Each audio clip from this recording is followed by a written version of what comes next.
ผู้ใดบ่ขักใจบ่แจบใจในการทำบุญนะครับพ่อแม่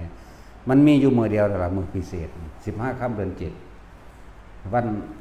ที่มากก็คือว่าอุรัมพนสูตรหรือพระโมคคัลลาดับไฟนรกหรือพระโมคคัลลาช่วยแม่ช่วยมารดาพ้นนรก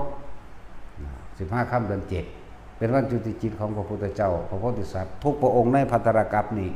เริ่มต้นจากพระกัปกุสันโธโกนาพนสักกัสสปะพระโคตมะแม้นพระศรีอริยะกันต้องมือเดียวกันเข้าใจว่าล่ะมือเดียวกันสั้นแหละวันสำคัญในมันเลยเป็นวันของมารดาบิดาเพิ่นบอกว่ามารดาถึง3ครั้งใน3พระสูตรพระสูตรที่4ก็จังว่ามารดาบิดาหรือว่าเทเดียวถ้าเว้าเรื่องพ่อแต่เว้าเรื่องแม่คือเว้าถึง3เทื่อนะเฮาเลยว่าล่อมื้อนั้นเอาพวกเจ้าสิบ่ต้องมีหยังมากมายก็ได้ดอกมันก็พ้นได้ทั้งเบิดผู้อยู่สวรรค์อยู่แล้วก็ได้เพิ่มยิ่งขึ้นไปต่อจากสันนี้ไปขึ้นสันหน้าผู้อยู่พรหมอยู่แล้วก็ต่อจากนี้ไปขึ้นสันหน้าผู้อยู่นรกกำเนิดเดรัจฉานยังก็แล้วแต่ขึ้นสวรรค์เบิด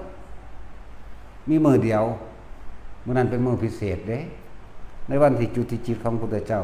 คนตาบอดก็กลายเป็นคนตาดีคนหูหนวกก็กลายเป็นคนหูดีคนหลังคดหลังค่อมคนแขะคนแก่นกลายเป็นคนปกติทั้งเบิดง่อยเปี้ยเบี้ยเสียขาปัญญาอ่อนกลายเป็นคนดีเบิดแต่ว่าในมือเดียวนั่นแหละเลยเป็นมือพิเศษเป็นบุพพานิมิตทั้งหลายว่าดวงตาของโลกได้เกิดขึ้นแล้วความสว่างสวัยของโลกได้เกิดขึ้นแล้วและเป็นบุพพานิมิตแบบนั้นคนหลังค่อมก็กลายเป็นหลังตรงคนค่อมนี่แต่มีมือเดียวเท่านั้นเด้มือใหม่ก็เป็นปกติหมายถึงว่าออกมาใหม่ผู้เป็นใหม่นี่นะผู้หายแล้วก็หายเลยเด้หูหนวกตาบอดง่อยเปียเสียขาปัญญาอ่อนดีบัดบ้าใบก็ดีบัด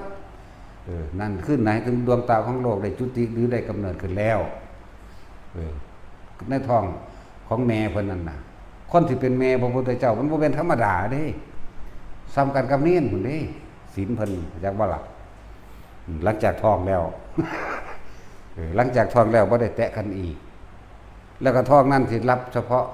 พระมหาบุรุษโพธิสัตว์ผู้เดียวเท่านั้นเด้รับผู้อื่นอีกบ่ได้เด้จักบ่ล่ะท้องคือไม่ใช่สิริมหามายานี่แหมไม่ใช่สิริมหามายาแม่พุทธเจ้าเฮานี่